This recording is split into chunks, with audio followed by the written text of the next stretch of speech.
जीवन में जो लोग सुख चाहते हैं, आज मैं सुख का उपाय बता रहा हूं। सुख के लिए दो चीजें आवश्यक है, याद रखना। प्रथम, आपके पास में विवेक होना चाहिए। द्वितीय, आपके पास में संतोष होना चाहिए। बिन विवेक कोई ना सुखी, बिना किए संतोष। सबको देखो हाल, यह पढ़े अपढ़ मन होश। विवेक सभी दुखों को सुख में बदलने की सामर्थ्य रखता है। आपके घर में किसी की मृत्यु हो गई है, आप सब लोग बहुत दुखी हैं, परंतु यदि आपको विवेक हो जाएगा, दुख आपका कम हो जाएगा। क्यों? विवेक किसे कहते हैं? विवेक का अर्थ है, जब विवेक होगा तो आप विचार करेंगे कि ये संसार मृत्यु लोक है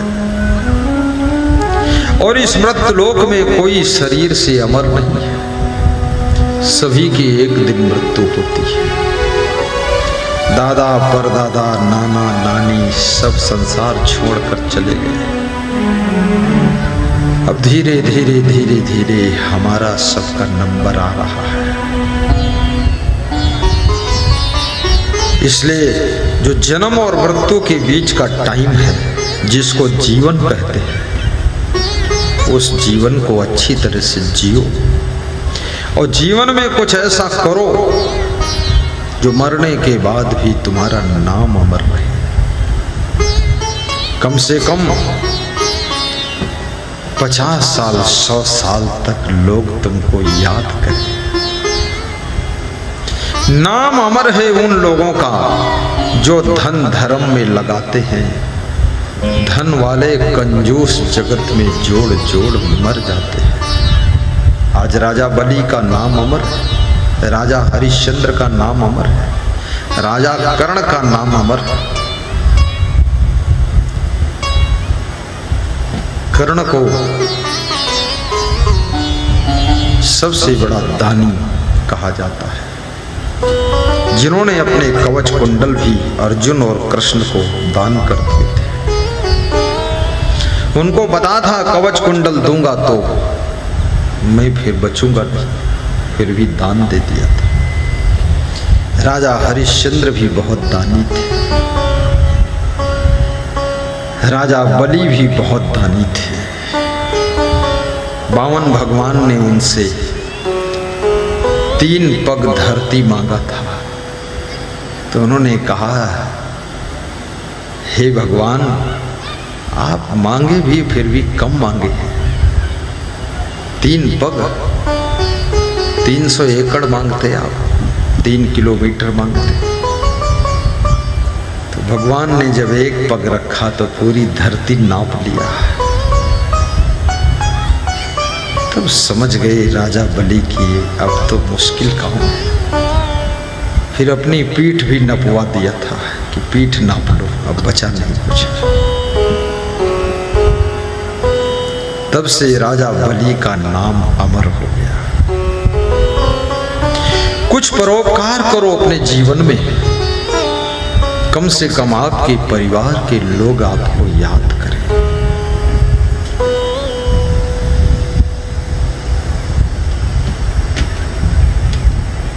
और बिना परोपकार के जीवन पशुओं से भी गिरा गुजरा है। येषाम न विद्या न तपो न दानम न चापशीलम गुणो न धर्मा ते मृत्युलोके भूई भार भूता मनुष्य रूपेण मृगाश्चरति। जिसके पास में विद्या नहीं है, ज्ञान नहीं है, गुण नहीं है, तप नहीं है, दान भी नहीं है, चाणक्य कहते हैं वो पशुओं की तरह पृथ्वी पर भ्रमण कर रहा है। तो मनुष्य है ही नहीं, बिना सींग बिना पूंछ का पशु है। आहार निद्रा भय मैथुनानि श्यामानि चैमानि निर्णाम पशूनाम ज्ञानम नराणाम अधिको विशेषो ज्ञानेन हीना पशु समाना। जो केवल भोजन करता है, भयभीत रहता है, प्रजनन करता है, नींद लेता है, इसी में जिंदगी गुजार रहा है, चाणक्य कहते हैं वो पशु के समान है। ज्ञान को प्राप्त करना चाहिए, भक्ति करना चाहिए, सत्संग सुनना चाहिए, ये मनुष्य के गुण है। सत्संग के बिना सुख नहीं है। तात स्वर्ग या स्वर्ग सुख धरी तुलाई के अंग, तुल न ताहि सकल मिल जो सुख लो सत्संग। मानस की ये पंक्तियां हैं। हे तात, स्वर्ग का सुख और मोक्ष का सुख तराजू के एक पलड़े पर रख दिया जाए और दूसरे पलड़े पर एक घड़ी के सत्संग का सुख रख दिया जाए, तराजू की डांडी पकड़कर उठा दिया जाए, तो सत्संग का सुख उससे भी और अधिक बड़ा हो जाएगा। सत्संगत से सुख मिलता है, जीवन का कण कण खिलता है। सत्संग से सुख उपजय, कुसंगत से दुख होए। कहें कबीर तह जाइए जहां अपनी संगत हो। सत्संग से सुख मिलता है। हमेशा अच्छी संगत कीजिए। आप देखिए, विचार करिए, एक चींटी फूल की संगत करती है, भगवान के मंदिर में जाकर भगवान के ऊपर चढ़ जाती है, और भगवान के मंदिर में जो मीठा पेड़ा बर्फी का प्रसाद चढ़ाया जाता है उसको चींटी भोग लगाती है, खाने लग जाती है। ये चींटी को कौन भगवान के ऊपर चढ़ने देगा? लेकिन चींटी ने फूल की संगत किया है, इसलिए भगवान के मंदिर में जाकर चढ़ गई है। ये संगत का फल है। और वही चींटी जलती हुई लकड़ी की संगत करती है तो आग में जलकर बेचारी मर जाती है, चींटी वही। और वही चींटी धूल की संगत करती है तो पांवों के नीचे रौंद कर मार दी जाती है, चींटी वही है। इंसान भी वही है। संगत आप किसकी करते हैं? जुआरी की संगत करोगे, धीरे धीरे आप जुआरी बन जाओगे। शराबी की संगत में शराबी बन जाओगे, बेविचारी की संगत में बेविचारी बन जाओगे। और यदि आपने किसी भक्त की संगत किया है तो धीरे धीरे तुम भी भक्त बन जाओगे, भक्त बन जाओगे। संगत का बहुत बड़ा प्रभाव होता है।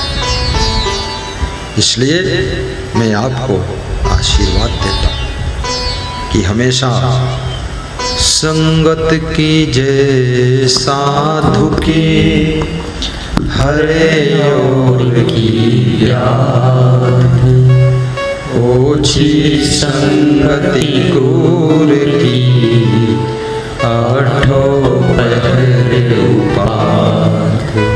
साधु की संगत करो, बहुत सुख मिलेगा। भगवान राम जब वनवास को गए हैं, ढूंढ ढूंढ कर साधुओं के आश्रम पर गए।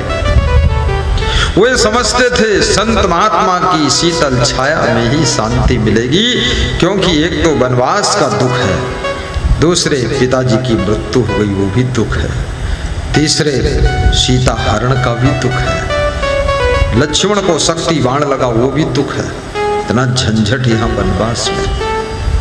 पर साधु संत की संगत से सत्संग मिलता था, ज्ञान मिलता था, तो भगवान राम हिम्मत और साहस के साथ वनवास में डटे हुए थे और रावण जैसे बलशाली को हराकर अब विजय लेकर के वहां से लौटते हैं।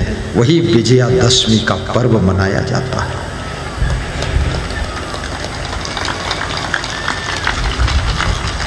संत की संगत। अब आपके मन में होता होगा कोई कोई संत लोग भी गड़बड़ कर देते हैं, ये संदेह है। संत को पहचानना भी सीखो। चार पैर का हर जानवर गाय नहीं होता है। साधु के भेष में हर व्यक्ति संत नहीं होता है।